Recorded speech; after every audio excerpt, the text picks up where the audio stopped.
Have you ever wondered how you truly feel about death? Since ancient times, humanity has been consumed by the question of what happens after we die. Across cultures and generations, people have pondered whether death marks the end of everything, or if something continues on, something beyond the physical body. Some believe that death is the absolute end, the final breath, the last heartbeat, and then nothing. But others argue that death is not the end at all. While the physical body may perish, the soul, the essence of who we are, continues to exist. Many who believe in the immortality of the soul even present near-death experiences as compelling proof of life beyond the body. This fundamental question, whether we cease to be or continue in another form, is one of the oldest contemplations in human history. It transcends religion, philosophy, and even science.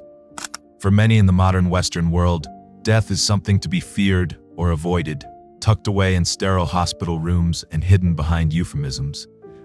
But there is another way to approach it, not with dread, but with curiosity. What if death is not an end but a transition? Not a failure of biology, but a doorway into something deeper, more expansive, more mysterious than we can fathom. Take, for example, the story of a man named Joe, a construction worker. One day, while working on a building site, he was struck by a falling object. His heart stopped. For a moment, he was clinically dead. Thankfully, paramedics were able to revive him. But what he shared afterward was astonishing. Joe said that during the time he was unconscious, he saw himself being treated by doctors, not from within his own body, but from above, as though he were floating outside of himself. He described it as if his spirit had separated from his physical form. More remarkably, he recalled seeing a blinding beam of light, so brilliant and powerful that it was unlike anything he had ever experienced. And he's not alone. In fact, thousands of people across the world, from various faiths, cultures, and backgrounds, report similar accounts. The consistency of these experiences suggests that they may not simply be hallucinations or neurochemical anomalies, but glimpses into something real. Something that lies just beyond the veil of what we consider life. These stories challenge our rigid, material view of death and open the door to a more holistic understanding of consciousness. Dr. Raymond Moody, a pioneer in near-death research, discovered through years of investigation that many people who have had near-death experiences, regardless of age, profession, culture, or religious belief, report seeing a mysterious light at the moment of dying. Some were deeply religious, others were atheists, yet they all described a similar vision, a glowing, otherworldly presence that seemed to call them toward it. This raises a fascinating question. What is that light? Is it God?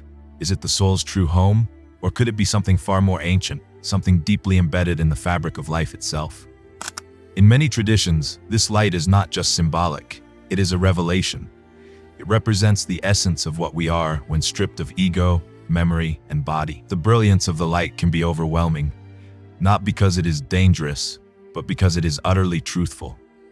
It reflects back everything we are and everything we've carried, including the parts of ourselves we've hidden or denied.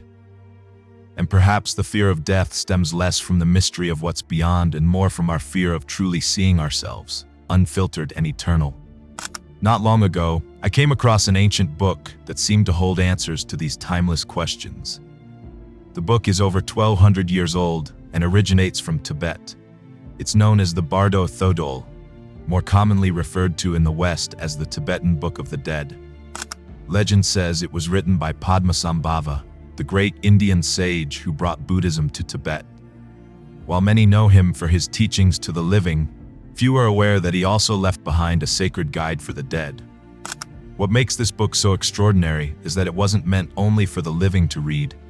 It was designed to guide souls after death, like a roadmap through the unseen. It outlines in great detail what happens after we die, especially during a critical period that lasts 49 days, a time referred to as the Bardo, or the in-between state. According to Tibetan Buddhism, when a person is close to death, they may still retain awareness. Even after the heart stops, this awareness, or consciousness, continues. The text suggests that after cremation, this subtle form of mind can persist for as long as 49 days. It's during this phase that the soul embarks on a journey through different realms, visions, and tests, which ultimately determine where it will go next. This notion may seem foreign to the modern scientific worldview, which often equates consciousness with brain function. But recent research in the fields of consciousness studies, quantum physics, and near-death experiences suggests that the mind may not be confined to the brain. That awareness could persist, at least temporarily, even after clinical death. The Bardo Thödol, then, may not be a work of fantasy, but a sophisticated spiritual technology, describing with symbolic precision the subtle realities of mind and being. These insights, the Tibetans believe, didn't just come from imagination. They were based on sacred prophecies.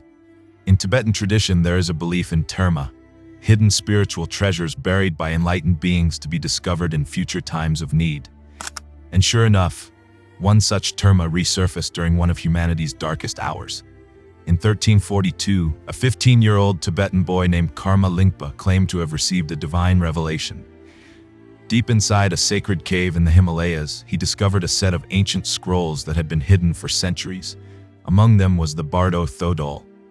Just 5 years later, in 1347, the Black Death erupted, the deadliest pandemic in recorded history. The timing was chilling. It was as if the wisdom had emerged just in time to help countless souls navigate the afterlife, as millions perished. It's difficult to ignore the synchronicity. At a time when death was sweeping across continents, a spiritual map to guide the dead emerged from the mountains. For those who believe in more than coincidence, this speaks to a sacred rhythm, a kind of divine timing that transcends linear thought. In our modern age, which has seen its own waves of death through war, pandemic, and existential crisis, the reappearance of such ancient knowledge feels especially relevant. Despite its spiritual importance, the Bardo Thödol remained largely unknown to the outside world for centuries. Due to Tibet's isolated geography and tightly held traditions, this sacred text was hidden from global view until the 20th century. In 1927, a Western scholar named Walter Evans Wentz, with the help of Tibetan lamas, translated the Bardo Thödol into English for the very first time. He titled it the Tibetan Book of the Dead, and when it was published in Europe, it sent shockwaves through the intellectual and spiritual communities. Westerners had never seen such a detailed description of the afterlife, especially one that offered a step-by-step spiritual map of what happens after death. Readers were stunned. Among them was a Chinese scholar named Kang Zhang, who upon reading the book was deeply moved. Prior to that, he had believed, like many modern thinkers, that when we die, everything simply vanishes. But this ancient text didn't just hint at the possibility of continued existence. It offered a vivid, structured vision of the after-death world, one that wasn't based on fear or blind faith, but on inner awareness and personal responsibility. In this sense, the Bardo Thödol is not merely religious scripture. It is a psychology of the soul. Its symbolic imagery and metaphysical descriptions can be read as profound metaphors for the mind's journey, not only after death, but within life itself. As Jungian analysts and transpersonal psychologists have observed, the Bardo stages echo phases of ego dissolution, shadow integration, and inner rebirth. The demons may represent our deepest fears, the radiant lights, our highest potentials. According to the Bardo Thödol, death is not a sudden plunge into darkness. Rather, it's a process. The soul doesn't immediately ascend to heaven or fall into hell. Instead, it enters an intermediate state, the Bardo, a kind of spiritual twilight zone between death and rebirth. This concept doesn't refer solely to death. In Tibetan, Bardo means between two things. It could be the pause between two thoughts, the twilight between day and night, or the metaphysical space between lifetimes. In fact, the book describes 6 types of bardos that humans experience. 3 occur while we are alive: the bardo of waking life, the bardo of dreams, and the bardo of meditation. The other 3 occur after death: the bardo of dying, the bardo of the luminous mind, and the bardo of rebirth. Each one offers the soul a unique opportunity to awaken, to learn, and ultimately to be liberated. And perhaps that is the most radical idea embedded within this ancient text, that liberation is possible not by escaping life or bypassing death, but by becoming aware in the very midst of experience. Whether it is a dream, a thought, a breath, or the dying moment, consciousness holds the key. The Bardo is not some faraway place in the cosmos. It is here. It is now. And that's why these teachings remain timeless. According to the Bardo Thödol, when a person dies, their journey through the Bardo begins. In the earliest stages, they may not even realize they have passed away. Their mind, body, or consciousness still lingers near the physical body. For the first 3.5 days, they continue to behave as if they were still alive, walking around, trying to eat, even speaking to loved ones. But slowly, the realization dawns. No one hears them, no one responds. Food has no taste, their body does not move. That's when it hits them. They are dead. This moment is described as deeply emotional. Some souls react with shock, others cry, scream, or cling to loved ones in confusion. But then comes a profound shift. A powerful, radiant light appears, the primordial light of consciousness, said to be the true nature of the soul. This is the light many near-death experiencers describe. But here's the paradox. The light is so intense, so overwhelming that most souls instinctively turn away. And this, the text says, is the first great mistake. There is something deeply human about this response. Even in life, we often shrink away from truth when it shines too brightly. We avoid painful self-reflection, we fear vulnerability, we choose comfort over clarity, even when clarity could set us free. In that moment after death, the soul is offered a mirror, not to judge but to illuminate. And yet, like moths afraid of the flame, we turn toward shadows we understand, even if they imprison us. The soul, frightened by the blinding purity of the light, may instead choose to run. But what follows is even more terrifying. Monstrous beings, grotesque shapes, angry faces rushing toward them. These demons are not real. They are projections of the soul's own fears, regrets, and unresolved karma. But to the soul, they feel real. If the soul can remain calm, recognize the illusion, and turn back toward the light, it may still be saved, possibly ascending to a higher realm or even achieving liberation. But if it continues to flee, the path becomes more difficult.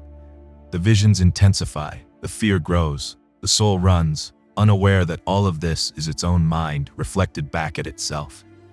This idea that our inner world creates our outer experience is not exclusive to Tibetan Buddhism. In fact, it is echoed in contemporary Western thought, from the teachings of Carl Jung to quantum theory. The notion that our perceptions shape our reality, that fear creates monsters and love reveals truth, is now being explored in therapy rooms, mindfulness retreats, and even neuroscience labs. In this way, the Bardo Thödol's wisdom feels startlingly modern.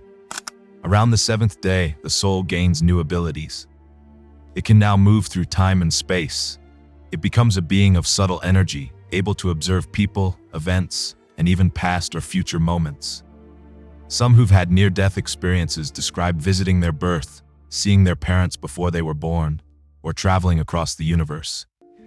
In this state, the soul can experience divine sight, divine hearing, and even read the thoughts of others. This may sound fantastical, but again, it aligns with countless reports from individuals who faced death and returned.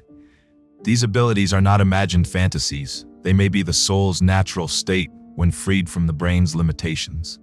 In Western philosophy, this is akin to the Platonic idea of anamnesis, the notion that the soul, once released, remembers its true knowledge, beyond the veil of earthly forgetting. But these powers are temporary. Soon the soul must face the next stage, the choice of rebirth. According to the Bardo Thödol, the soul now enters one of the most critical phases of its post-death journey, the Bardo of becoming, where it faces the prospect of reincarnation. From the 8th day onward, the compassionate deities and radiant lights from earlier no longer appear. Instead, the soul begins to encounter terrifying images, wrathful deities, fearsome monsters, and surreal, nightmarish landscapes. These aren't punishments, they are illusions, mental projections generated by the soul's own unresolved fears and attachments.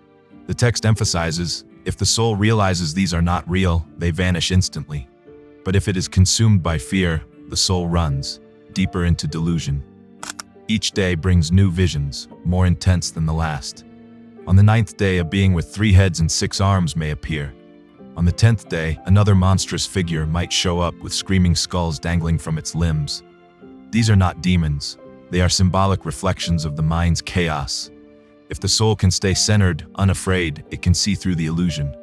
But if it flees again, it slips closer to the cycle of rebirth.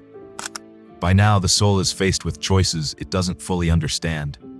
Lights begin to appear, each one a path back into the cycle of life. But not all lights are the same. The Bardo Thödol warns that these lights represent different realms of existence. A white light represents the heavenly realm. A green light represents the realm of demigods. A yellow light represents the human realm. A red light represents the realm of hungry ghosts. A blue light represents the animal realm. A dark, murky light represents hell. And here the most profound mystery of karma unfolds. The soul is not choosing with rational thought. It is drawn, magnetically, to the light that resonates with its deepest emotional and spiritual patterns, much like how a tuning fork will vibrate only to certain frequencies. Those who lived with anger may be drawn to the red or black light. Those who cultivated wisdom and compassion may be drawn to the white or yellow. There is no divine punishment, only resonance. The soul, as it is, finds its mirror. This is why spiritual practice during life is so important. It trains the soul to recognize the truth, to choose wisely when the illusions arise. But for most, the fear and confusion are overwhelming. They flee the dazzling lights and follow the dimmer, gentler ones, not realizing that those lead to the lower realms of rebirth. And once a light is entered, the soul begins the process of reincarnation in whatever realm that light represents. As the days pass in the Bardo, the soul continues to drift through visions, no longer seeing radiant Buddhas, but increasingly unsettling or sorrowful imagery. By the 15th day, a profound shift occurs. The divine guides are gone. What remains are shadows of possibility, subtle doorways leading into one of the 6 realms of rebirth. Now the soul begins to see different scenes: deserts, forests, palaces, swamps, caves. According to the Bardo Thödol, each of these visions represents a portal to a specific realm, and the danger lies in mistaking them for comfort or familiarity. For example, a dry, lifeless desert may signal the entrance to the realm of hungry ghosts. A dark cave could lead to the animal realm. A house filled with screaming or sorrow may open into the hell realm. Even the so-called higher realms are not necessarily favorable. A beautiful palace may belong to the gods, but in the heavenly realm, life is so pleasurable that souls forget to seek enlightenment and eventually fall again. The same is true for the realm of demigods, where jealousy and pride dominate. Only one realm offers the real opportunity for liberation: the human realm. The human realm, despite all its suffering and imperfection, is seen as the most precious. It is here and only here that beings can hear spiritual teachings, practice awareness, and make conscious choices. In the Tibetan cosmology, the human world is called Jambudvipa, and among its subdivisions, the one where our Earth lies is known as Southern Continent or Namchen Bod Chao. If during the Bardo the soul sees tall buildings, cities, or modern earthly imagery, it is a sign this is the human world. But again, choice is subtle. If the soul doesn't recognize the opportunity, it may drift elsewhere, into pleasure, confusion, or fear. And once it enters a realm, the cycle of karma resumes. Birth, suffering, aging, and death begin anew. This image of drifting through visions, of forgetting, of missing the path, echoes many ancient myths, from the river Lethe in Greek mythology to the Gnostic view of souls entrapped in the cycles of matter. But in all traditions, the key theme remains: awareness is the key. Forgetting leads to rebirth. Remembering leads to liberation. That's why Tibetan masters emphasize the importance of spiritual preparation during life. The soul's clarity at the moment of death depends on the habits, awareness, and wisdom cultivated while alive. This mirrors insights found in stoicism, which encourages daily contemplation of death, memento mori, not to breed despair, but to awaken presence. Similarly, Christian mystics taught that, as you live, so you shall die, for the soul takes with it the consciousness it has built. In the final stages of the Bardo, if the soul has not yet chosen a realm of rebirth, it may still be shown one last set of visions, scenes from the different continents and worlds within the human realm. Tibetan cosmology describes 4 continents: the eastern, southern, western, and northern worlds. Among these, only the southern continent, our Earth, offers the right balance of joy and suffering for true spiritual growth. This balance is essential because too much pain can overwhelm a soul, while too much pleasure can make it complacent. The Bardo Thödol offers warnings. If you see a land filled with lush green forests, it may be the eastern realm, peaceful but too detached for progress. If you see golden cities and people filled with pride and wealth, it may be the Western realm, luxurious but spiritually shallow. If you see a place of eternal happiness and no suffering, it may be the Northern realm, where beings live long, easy lives and forget to evolve. Only when you see the signs of earth, cities, families, life and struggle, the potential for compassion and wisdom should you enter. Because here, in this messy, imperfect world, is the best chance to wake up. But even that return is not easy. The soul may be drawn to a specific family, guided by karmic forces. The act of conception, the union of parents, becomes the portal through which rebirth occurs. Some texts describe the soul's confusion, its desire to rejoin the physical world, and the sadness of forgetting its past identity. Unless fully awakened, most souls do forget everything. And yet the great gift of the Bardo Thödol is this: knowledge. By reading, hearing, or remembering these teachings, the soul has a chance to recognize what is happening in the Bardo. Awareness is liberation. Realizing that the lights, the demons, the fears, the joys, all arise from within is the key. This ancient guide wasn't written just to describe the afterlife. It was meant to lead the soul home. Home to the source, home to wisdom, home to peace. So what happens after we die? According to Tibetan Buddhism, we don't disappear. We journey through illusion, memory, fear, love, and ultimately choice. And in that journey, every moment, every thought, every breath we take now matters more than we can possibly imagine. And perhaps, as the final veil is lifted and the light returns, we will remember what we always knew, that death was never an end, but a mirror, that the soul is not broken, but merely lost in dreams. And that awakening, whether in life or in the Bardo, is always possible, always waiting, always calling us home.